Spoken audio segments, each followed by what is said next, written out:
Morning aspirant, स्वागत है आपका फोकस ऑन एजुकेशन में। मैं एजुकेटर आप सबके लिए इंपॉर्टेंट फैक्ट्स लाई हूँ जो कि आपके कॉम्पिटिटिव एग्जाम में हेल्प करेगा। क्या कुछ है खास, चलिए नजर डालते हैं।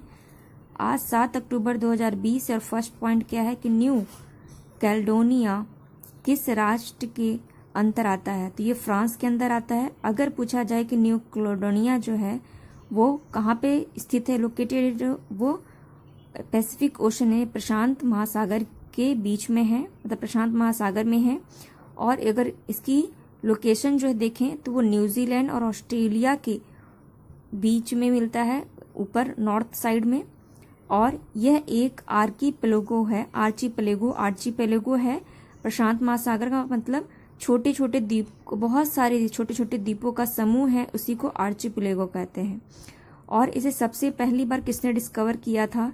तो 1774 में जेम्स कुक के द्वारा, जो कि ब्रिटिशर्स थे, ठीक है, ब्रिटिशर्स थे, तो उन्होंने इसको डिस्कवर किया था। लेकिन 1853 में ये फ्रांस के अंदर आ गया था, तो फ्रांस ने जीता और अब उस पे इसी का कब्जा है।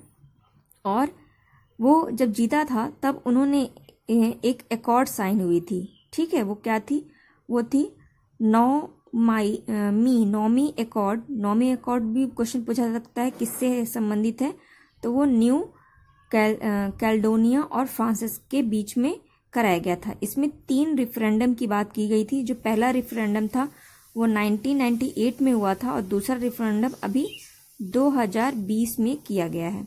और इसमें ये किया गया है कि यहाँ के लोग जो थे उन्होंने रेफरेंडम किया, मतलब मतदान किया, जनमत संग्रह करवाया कि कुछ लोग बोले, 2 ग्रुप हुए इसमें।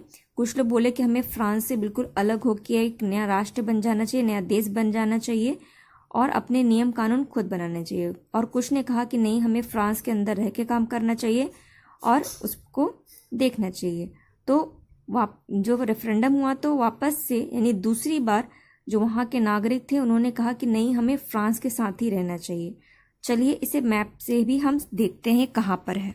अगर हम मैप पे से नज़र डालें तो आप देख रहे हो कि जो लोकेशन है रेड कलर से जो पॉइंटेड है वो है न्यू कैलेडोनिया, ठीक है। और ये इसकी कैपिटल क्या है? तो नोमई इसकी कैपिटल है। बगल में देख रहे हो आपके इसके वेस्ट साइड में क्या? ऑस्ट्रेलिया है, ठीक। नेक्स्ट पॉइंट पर नजर डाली, वो क्या है? चीन ने कार्बन न्यूट्रल को कब तक तटस्थ यानी प्लेन करने का लक्ष्य रखा है, यानी कब तक वो इसे अचीव कर लेगा, कार्बन न्यूट्रल हो जाएगा, यानी कार्बन को ख़त्म कर देगा, तो 2060 तक करेगा, ठीक है। ये पॉइंट याद रखिएगा। चाइना और इंडिया के बीच में एक एक्सरसाइज होती है, उसका नाम क्या है? उसका नाम है हैंड इन हैंड। ये याद रखिएगा, ये वेरी इंपॉर्टेंट है, ठीक है, हैंड इन हैंड, ठीक। चलिए हम इसे मैप में जानें कि चाइना के कुछ जो फैक्ट है उसको देखते हैं। चाइना को अगर मैप में देखते हैं तो ये ईस्ट एशिया का पार्ट है और ये 14 कंट्री से अपनी सीमा साझा करता है, जैसे कि Mongolia, Russia, Kazakhstan, Kyrgyzstan, Tajikistan, Pakistan, Afghanistan, India, Nepal, Bhutan, Myanmar, Laos, Cambodia और इधर देखिए साउथ कोरिया। तो और इस तरीके से पूरे 14 कंट्रीज है जिसके साथ बाउंड्री शेयर करता है। चलिए हम नेक्स्ट पॉइंट पर नजर डालें। वो क्या है? भारत किस देश से स्प्रूट लाइट टैंक खरीद रहा है, ले रहा है? तो वो किसके साथ? रशिया यानी रूस के साथ ले रहा है। और इंडिया की एक टैंक है जिसे कि टैंक 19 के नाम से जाना जाता है और इसका दूसरा नाम क्या है? भीष्म टैंक। अब अभी इसे ये रिसेंटली कहाँ पे? लद्दाख में रखा गया है।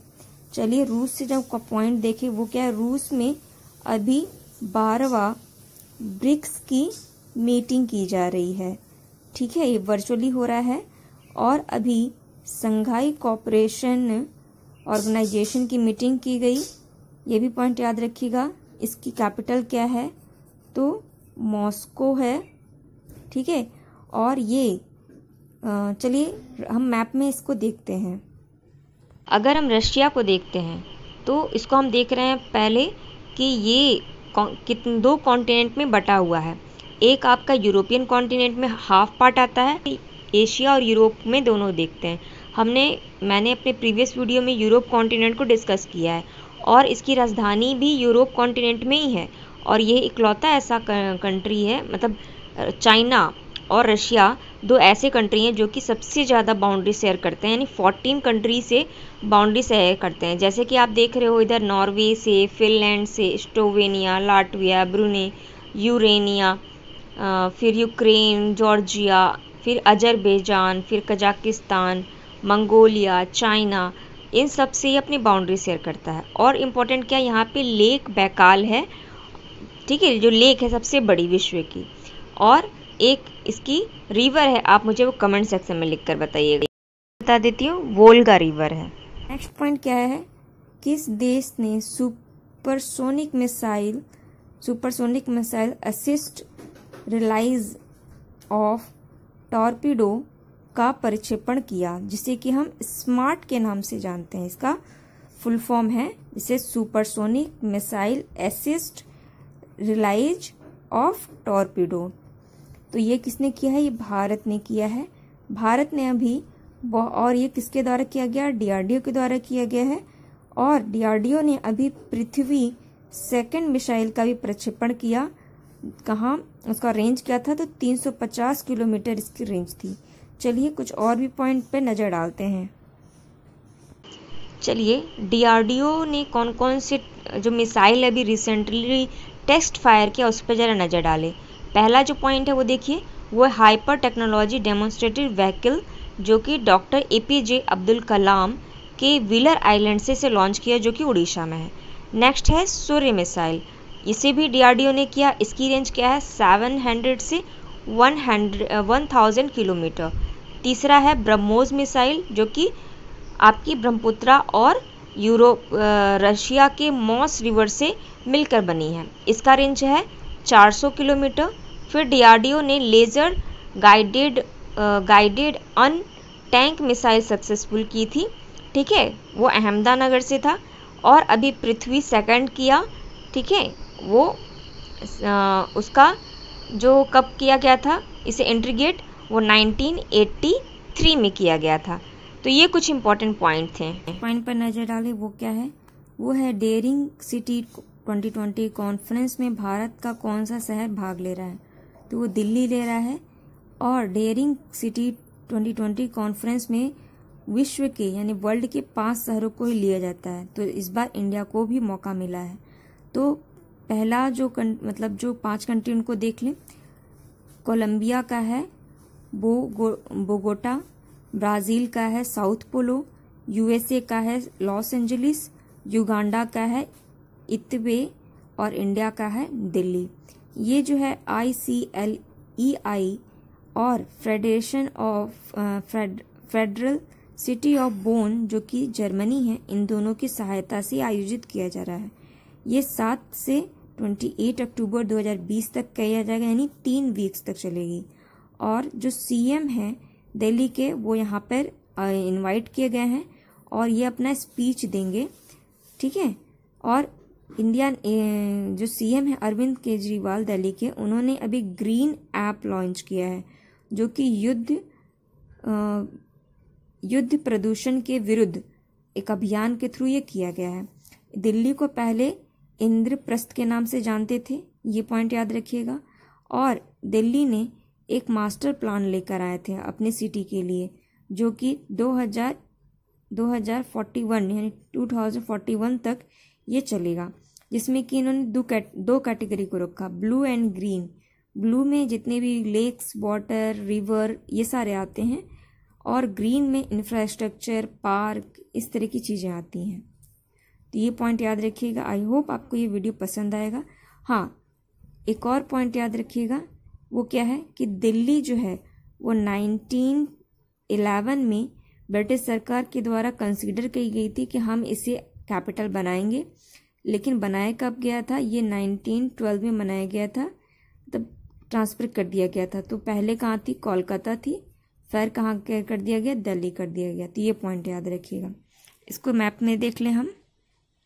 डेयरिंग सिटी 2020 का जो आयोजन है वो कहाँ किया जा रहा है, वो जो है वो बोन जर्मनी में किया जा रहा है। चलिए नेक्स्ट पॉइंट पर नज़र डालें। इंडिया PV एज 2020 एक वैश्विक संगोष्ठी है, मतलब एक ग्लोबल कॉन्फ्रेंस है। यह किसके द्वारा आयोजित किया जा रहा है? तो ये नीति आयोग द्वारा किया जा रहा है। ये है क्या? यह अगर पूछा जाए कि इंडियन PV एज 2020 है क्या, जैसे राइस था ना, अभी मीटिंग हुई राइस की 2020, वो किससे संबंधित है? तो उसी तरीके से ये भी पूछा जा सकता है कि यह किससे संबंधित है। तो ये नवीन एवं नवीकरण ऊर्जा मंत्रालय के सहयोग से किया जा रहा है, यानी ये सोलर एनर्जी से संबंधित है। भारत जो है वो पहला विश्व का सौर प्रौद्योगिकी शिखर सम्मेलन आयोजित करने वाला पहला देश बना। और अभी हम जानते हैं कि इंडिया जो है वो किसका है? इंटरनेशनल सोलर अलायंस का मेंबर है। ये इंडिया और फ्रांस के द्वारा दोनों ने मिलके इसको किया था। ये क्या है? ग्लोबल के इक्वेटर से कर्क रेखा और मकर रेखा के बीच में जितनी भी कंट्रियां आती हैं उनको ये शामिल करता है, ठीक है, जिससे कि जो सूर्य की जो मैक्सिमम एनर्जी है वो हम यूज कर सके एज ए सोलर एनर्जी के रूप में। ये इनका काम है। तो इनकी मीटिंग पहली बार हुआ वो अपने इंडिया ने कंडक्ट कराया, वर्चुअली कराया। और इंडिया का क्या टारगेट है? इंडिया का टारगेट है कि 2030 तक 450 गीगावाट जो है वो हमें करना है, किस लग पाना है, इतनी प्रोड्यूस करनी है। किसके क्या प्रोड्यूस करना? अच्छे ऊर्जा यानी रिन्यूएबल सोर्स को। चलिए इसे पिक्चर से जरा देख लें। इंडिया PV जो अभी कॉन्फ्रेंस चल रही है वो किससे रिलेटेड है? तो वो आपकी सोलर एनर्जी यानी कि रिन्यूएबल एनर्जी से संबंधित है। ये पॉइंट आप याद रखिए, एग्जाम में पूछे जा सकते हैं। पॉइंट पर नजर डालें। भारत और फ्रांस हिंद महासागर में अवैध तेल रिसाव की निगरानी के लिए एक सैटेलाइट प्रणाली का आरंभ कर रहा है। तो ये पॉइंट याद रखिएगा। ओके, पूछे कि आपसे हिंद महासागर में अवैध तेल रिसाव के लिए कौन से दो कंट्री पार्टिसिपेट करेंगी? तो वो इंडिया और फ्रांस है। इंडिया और फ्रांस ने भी देखा कि सोलर अलायंस के लिए भी इन्होंने साथ में काम किया। और इंडिया हिंद महासागर में जो फ्रांस का एक आइलैंड भी है, उसका नाम क्या है? Reunion island. जैसे अभी हमने अपने एक स्लाइड में देखा जो कि क्या था, जो फ्रांस का एक कंट्री है न्यू कंबोडिया, तो वहाँ पे जनमत संग्रह कराया गया। तो वो तो कहाँ पे? पैसिफिक है। और जो फ्रांस है वो कहाँ का है? वो यूरोप कॉन्टिनेंट का पार्ट है। मैंने यूरोप को पढ़ा दिया है। आप अगर जो स्टूडेंट न्यू हैं और जो उस वीडियो को नहीं देखें प्लीज़ देख लीजिए, क्योंकि मैप का सेक्शन हमारे एग्जाम पॉइंट ऑफ व्यू से बहुत इंपॉर्टेंट हो गया है अब। तो दुनिया की पहली ये अंतरिक्ष आधारित प्रणाली है। वो इंडिया जो फ्रांस का क्या है वो है, उसका नाम है GNSE और इंडिया का है इसरो, ठीक है। अभी ये दोनों मिल के एक वीनस जो है मिशन लॉन्च करेंगे, ठीक है। इसकी सहायता से कब? 2025 तक ये लक्ष्य रखा गया है। तो ये कुछ पॉइंट थे। चलिए और जो पॉइंट्स है उस पर हम नजर डालें। चलिए इस चेहरे को ध्यान से देखिए, ये कौन है? पुष्पा भावे। इनका भी देहांत हो गया और इन्हें आयरन लेडी ऑफ मुंबई के नाम से जाना जाता है। और ये क्या करती थी? तो ये एक सोशल एक्टिविस्ट थी। ये पॉइंट याद रखिएगा, आपसे वन लाइनर में पूछेगा पुष्पा भावे कौन थी, तो आपको बताना। चलिए नेक्स्ट पॉइंट पर नज़र डालें। वो क्या है? पेटीएम ने अपना मिनी ऐप लॉन्च किया। जैसे कि आपने अभी देखा कि रिसेंटली इंडिया ने भी डिसाइड किया है कि वो भी अपना एक प्ले स्टोर की तरह एक स्टोर लॉन्च करेंगे। तो ये कुछ मिनी ऐप जो है वो कुछ ऐसा दिखता है। चलिए नेक्स्ट पॉइंट पर नज़र डालें। वो क्या है? वो है SBI के नए मुख्य वित्तीय अधिकारी यानी CFO। वो कौन है?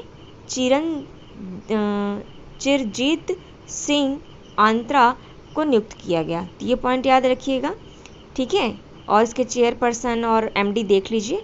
नेक्स्ट पॉइंट है कि थल सेना अध्यक्ष general Manoj Mukund Norway Myanmar की 2 दिवसीय यात्रा पर गए, ठीक है। अगर इस तरह की यात्रा कुछ होती है तो ये हमारे एग्ज़ाम के लिए इम्पॉर्टेंट हो जाता है और हमें पता होना चाहिए कि थल सेना वायुसेना के अध्यक्ष कौन। तो फर्स्ट देखिए थल सेना के के प्रमुख कौन है, वो है जनरल मनोज मुकुंद नरवाणे। ठीक, फिर वायु के सेना के अध्यक्ष कौन है, वो हैं आपके मार्शल राकेश कुमार सिंह भदौरिया, जिसने हम भदौरिया के नाम से ज़्यादा प्रचलित हैं। और नौसेना अगर देखें तो वो कौन है, एडमिरल करमवीर सिंह। तो ये तीनों नाम को याद रखिए, ये अभी बने हुए हैं और ये हमारे एग्जाम के लिए इम्पॉर्टेंट है। चलिए नेक्स्ट पॉइंट पे नज़र डालें, वो क्या है, IACC ने ग्लोबल लीडरशिप अवार्ड दिया और ये कौन जीता, ये Ratan Tata life time achievement से सम्मानित किए गए। तो रतन टाटा कैसे दिखते हैं उन्हें भी देख लीजिए, कुछ ऐसे दिखते हैं। ठीक है, क्या है पॉइंट, उस पर नज़र डालते हैं। गुजरात सरकार ने सब्सिडी वाला खाद्य अनाज प्रदान करने की घोषणा की है। ये पॉइंट याद रखिए, वन लाइनर है, बहुत ज़्यादा इम्पोर्टेंट नहीं है बट आपको पता होना चाहिए। गुजरात को अभी एक अवार्ड से सम्मानित किया, वो क्या है आपका, उस अवार्ड का नाम है सुंदर स्वच्छ समुदाय अभियान के द्वारा। तो उसमें टॉप कौन किया है, वो किया है आपका गुजरात। ठीक, गुजरात जो है वो कंपोजिट वाटर मैनेजमेंट में भी टॉप पर है, सोलर रूफ इंस्टॉलमेंट में टॉप पर है। ठीक, तो ये जो पॉइंट्स है उसे याद रखिएगा। चलिए नेक्स्ट देखें, अभी बिहार का चुनाव हो रहा है, तो जो चुनाव इलेक्शन कमीशन है वह हमारे इलेक्शन कमीशन कौन से पार्ट में है, 15वें पार्ट में है। आर्टिकल कौन सा है, तो 324 आर्टिकल है जो कि इलेक्शन कमीशन की बात करता है। अगर इसकी पावर की बात की जाए तो 325 में इसकी पावर को दिखाया गया है। तो अभी जो बिहार में चुनाव हो रहे हैं उसके लिए विशेष व्यय पर्यवेक्षक को नियुक्त किए गए, वो दो हैं, मधु महाजन और BR बालकृष्णा। और बिहार में पहला ऐसा स्टेट बन गया है जो कि ट्रांसजेंडर महिला को पीठासीन अधिकारी बनाया है। उनका नाम क्या है, मोनिका दास। ये पहली ट्रांसजेंडर महिला बनी है जो कि राज्य विधानसभा चुनाव में एज ए पीठासीन अधिकारी हैं। इससे पहले एक वेस्ट बंगाल में भी मतदान अधिकारी बनी थी पर पीठासीन नहीं थी। पीठासीन कौन बनी है, वो बिहार के चुनाव में मोनिका दास बनी है जो कि पहली है, इसलिए याद रखिएगा, फर्स्ट आता है एग्जाम में। और ये वेस्ट बंगाल के मताधिकार के रूप में चुनी गई थी। 2016 में चुनाव हुआ था, वो कौन थी, रिया। ये भी पॉइंट याद रखिएगा। चलिए हम इम्पॉर्टेंट डेज पर नज़र डालें। तो 5 अक्टूबर को हमने वर्ल्ड टीचर्स डे के रूप में सेलिब्रेट किया था। ठीक है, लेकिन उस दिन एक और डे था, वो क्या था, वर्ल्ड हेपेटाइटिस डे, जिसकी थीम क्या थी, housing for all a better urban future. इसके इम्पॉर्टेंट फीचर्स को देख लें। ये यूनाइटेड नेशन के द्वारा 1985 में डिसाइड किया गया था कि हम मंडे के अक्टूबर के फर्स्ट मंडे को हमेशा इसे मनाएंगे, वर्ल्ड हेपेटाइटिस डे। और फर्स्ट टाइम जो सेलिब्रेट किया गया था वो 1986 में किया था, जिसकी थीम क्या थी, शेल्टर इज़ माई राइट। और ये नैरोबी जो कंट्री है उन्होंने इसको होस्ट किया था। अभी जो इस बार की 2020 की थीम क्या है वो मैंने आपको बता दी। आई होप आपको ये वीडियो पसंद आएगा। लाइक कीजिए, कमेंट कीजिए, शेयर कीजिए। Thank you aspirant.